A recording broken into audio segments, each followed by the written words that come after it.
berapa lama di Jakarta, terus gimana aktivitasnya selama pandemi COVID-19 ini?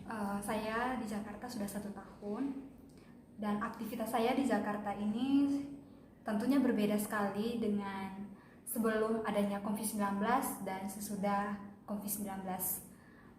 Perbedaannya sangat drastis ya, terutama dari kegiatan kampus dan organisasi saya.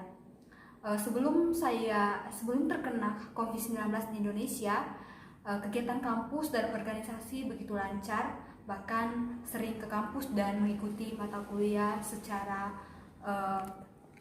tatap muka. Namun setelah terjadi COVID-19 ini, kegiatan itu sangat berubah total. Kampus diadakan kuliah online, kemudian kegiatan-kegiatan yang saya ikuti itu pula sering ditiadakan.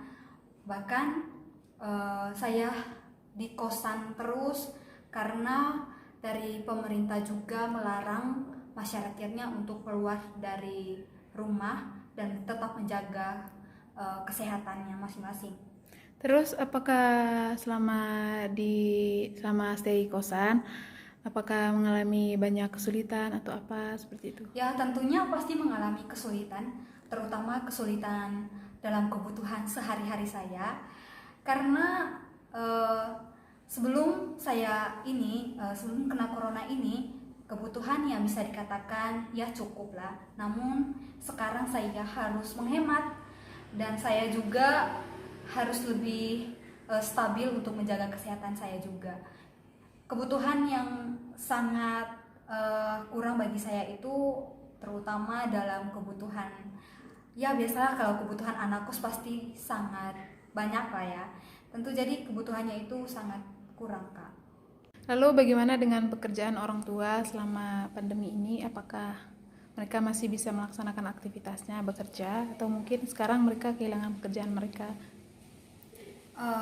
Untuk pekerjaan orang tua saya di kampung, sebelum adanya pandemi ini, pekerjaan orang tua saya lancar. Namun setelah adanya COVID-19 ini di Indonesia, pekerjaan orang tua saya hilang.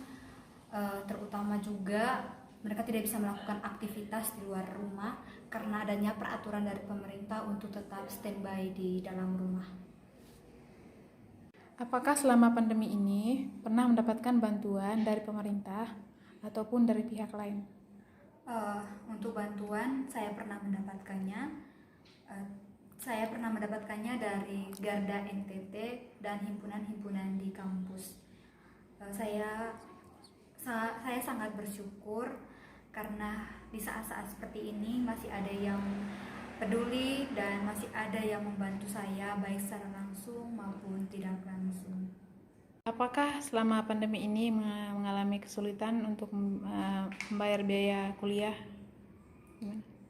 Tentunya merasa sangat sulit, terutama bagi saya dan kedua orang tua saya di kampung. Dikarenakan kedua orang tua saya juga tidak memiliki pekerjaan. Namun di sini saya sangat beruntung karena meskipun kedua orang tua saya tidak memiliki pekerjaan sekarang, tetapi tanggung jawab mereka sangat besar dan mereka masih bisa membiayai saya kuliah. Karena itulah saya di sini mengalami kesulitan dalam memenuhi kebutuhan sehari-hari karena saya masih ditanggung oleh orang tua saya.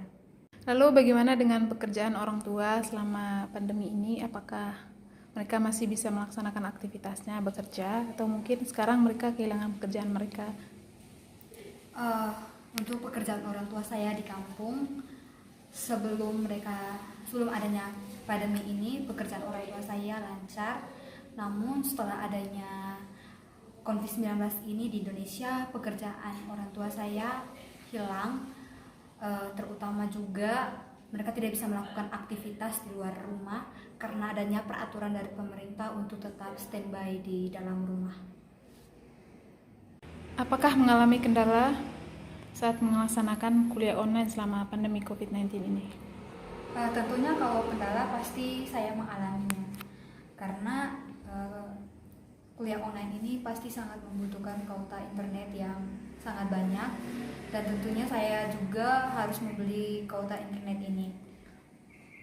Kalau boleh tahu, kalau sebulan itu berapa tuh totalnya? Saya beli kuota internet ini 2 minggu sekali. Jadi 1 bulan itu saya belinya itu 2 kali.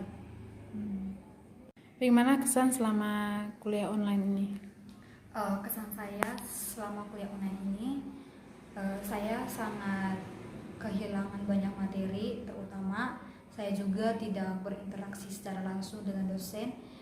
Dan saat kuliah online ini juga materi-materinya pula banyak yang saya kurang paham.